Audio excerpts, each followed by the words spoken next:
Ciao a tutti, pace e illuminazione, come ogni lunedì alle 8 ci ritroviamo su questo canale per parlare del Sutra del Loto, dell'insegnamento del maestro Nichiren.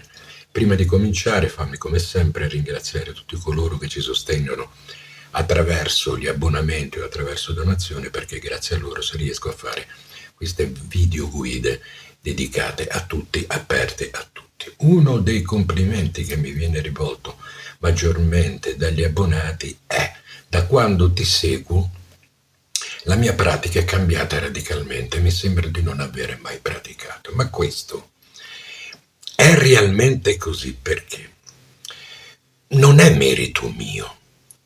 È come dice Nichiren, questa è la vera prova concreta. Vedi, la prova concreta non è ottenere questo, ottenere quell'altro, ottenere la centratura, l'accordatura. È questo che intendeva Nichiren. Nichiren su questo punto è stato molto chiaro, ha detto che se non seguite, se i miei discepoli non seguono scrupolosamente le mie indicazioni, la loro pratica sarà una pratica ascetica. In parole povere, in lingua corrente, non otterrete mai niente, girerete sempre in tondo. Quindi questo per dire, dal momento in cui tu svolgi la pratica nel modo giusto, ma non dicendo le parole giuste, facendo le preghiere giuste, col tono giusto o con questo o con quell'altro, con l'atteggiamento giusto, tutto si accorda.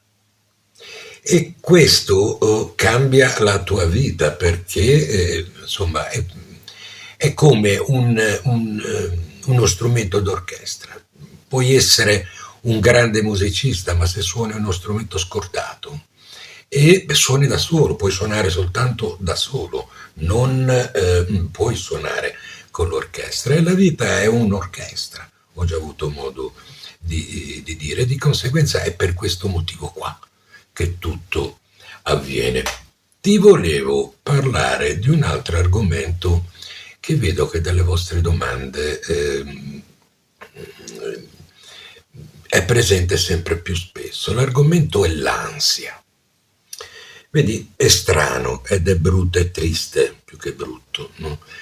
Vedere che persone che praticano il buddismo da decenni o anche da 4-5 anni che hanno ancora questi problemi qua, che non sanno come affrontare questo tipo di problema. Ma perché avviene? Perché innanzitutto molti di voi si sono avvicinati al buddismo direttamente dal Sutra del Loto e questo è come prendere lezioni di guida in autostrada e poi magari farci anche l'esame. Il Sutra del Loto è la più alta vetta dell'insegnamento del Buddha, quindi per comprendere bene il Sutra del Loto e per comprendere bene l'insegnamento del Buddha e fare in modo che l'insegnamento del Buddha si riverberi nella tua vita e di conseguenza ti aiuti nella vita di tutti i giorni, bisogna leggerlo, bisogna conoscerlo. E il Sutra del Loto, se tu cominci direttamente dal Sutra del Loto, te l'ho detto con l'esempio dell'autostrada, tutto è molto più difficile. L'ansia è come l'acqua, è bella uguale. Se tu sbarri il passaggio dell'acqua, l'acqua che cosa fa? Cresce ed esonda, trabocca. È lo stesso è l'ansia. Molti di voi gli è stato insegnato ad usare il daimoku come spada per combattere, no? Cioè vincere su questo e vincere su quell'altro. L'ansia vince sempre se l'approcci in questo modo qua, perché la tua negazione, il tuo non volerlo, il tuo non accettarla, è come se tu mettessi una barriera all'acqua. Questa esonda. Molti mi dicono sì, io l'affronto con il daimoku, ma dopo un po', quando mi alzo dall'altare mi sembra di stare meglio, ma dopo un po' tutto ritorna. Ma vedi, è come quando sei nervoso che ti bevi un cocktail. Finché c'hai il cocktail addosso, no? Finché il cocktail pompa, allora tu ti senti più rilassato, hai quella sensazione di avere tutto sotto controllo. Quando l'effetto scende, tutto ritorna e si amplifica. È bello uguale. Ricordati che il Daimoku non va usato per quello. Il Daimoku è un amplificatore.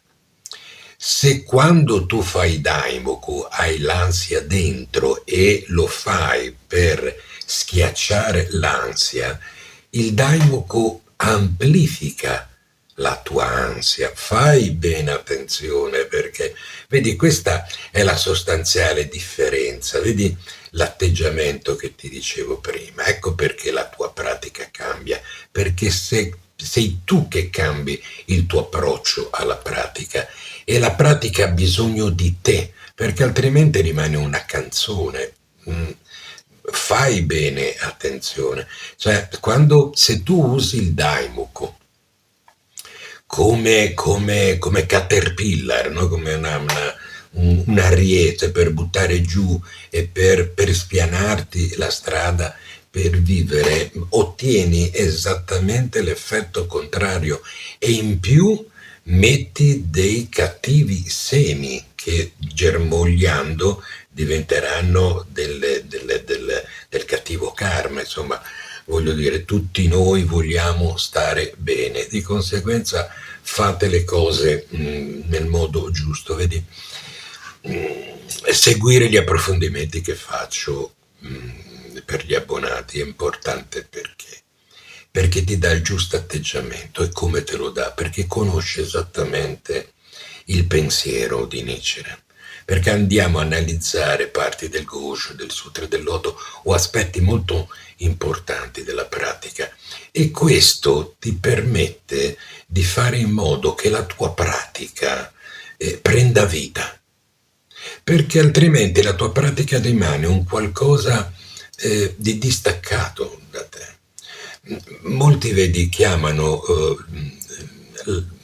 il gongyo la pratica, ma io ho già avuto modo davvero tante volte di dirlo, quello non è, il gongyo non è la pratica, il gongyo è la celebrazione della pratica, cioè la celebrazione del testo che ti dice come praticare, la celebrazione della causa della tua pratica. La vera pratica avviene dal momento in cui tu ti alzi dall'altare, dal momento in cui tu la porti nella vita di tutti i giorni. Fai attenzione perché altrimenti corri il rischio di pensare che ti basta fare Daimoku e poi la vita ti arriva come se tutto, come la manna dal cielo. Ma questo non è buddismo. Il buddismo ha bisogno, nel buddismo è importante la tua parte. La chiave del buddismo di Nichiren è la trasformazione. Ecco perché il veleno si trasforma in medicina, perché cambi tu. Quindi fai bene attenzione a come, a come, a come ti poni nei confronti della pratica. L'ansia, come ti dicevo, non la puoi combattere in quel modo lì. Vedi, per fare in modo, tornando all'esempio dell'acqua, che l'acqua non esondi, devi lasciarla scorrere. Quando tu ti senti ansioso, riconosci la tua ansia e lascia che ti pervada, cioè lascia che questa sensazione ti percorra il tuo corpo, passi, è come una nuvola. Se tu la fermi o tenti di fermarla, gli dai energia, se tu invece lasci che scorra, questa passa. Una volta Falcone, personaggio che io amo profondamente, ha detto che il problema non è la paura. Il problema è lasciarsi guidare dalla paura. Quindi lo stesso è per l'ansia, il problema non è l'ansia è una cosa umana. No? L'ansia c'è chi dice che addirittura è creatività inespressa. Quindi l'ansia non è un problema, il problema viene quando tu ti fai guidare dall'ansia. Dal momento in cui tu sai che l'ansia è un sentimento, lo riconosci, l'accetti, non la mandi via perché tanto non puoi, perché l'energia puoi soltanto modificarla, non distruggerla, e fai in modo che non sia questo tuo sentimento, perdonami, a governare la tua giornata, i tuoi gesti. Comportati come se non lo fossi. È questo l'importante. E quando fai daimoku chiedendo dentro di te di calmare il tuo cuore, di calmare la tua mente, perché poi si dice mente, cuore, ma il cuore viene riempito dalla tua mente, capito? Fai daimoku per calmare la tua mente, non puntare il daimoku sull'ansia, perché è come puntare il microfono su qualcosa, quello amplifica i rumori di quel qualcosa e quindi l'ansia diventa sempre maggiore, sempre maggiore. È come il desiderio, no? Se tu fai daimoku per ottenere qualcosa, non fai altro che aumentare il desiderio, e quando tu sei pieno di desiderio sei ansioso per finché non ce l'hai, perché non ce l'hai, lo desideri tanto, quindi questo non ti fa stare bene. Ascoltati, è importante. Il buddismo è imparare ad ascoltarsi.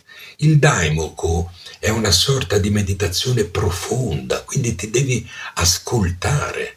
Non c'è nulla da fare. È il daimoku che deve fare. Devi lasciare che sia il daimoku a guidare, ma tu non puoi guidare il daimoku, dirgli che cosa deve fare il daimoku. Queste sono cose che ti sono state dette, ma sono profondamente sbagliate. Fai attenzione se vuoi davvero stare bene.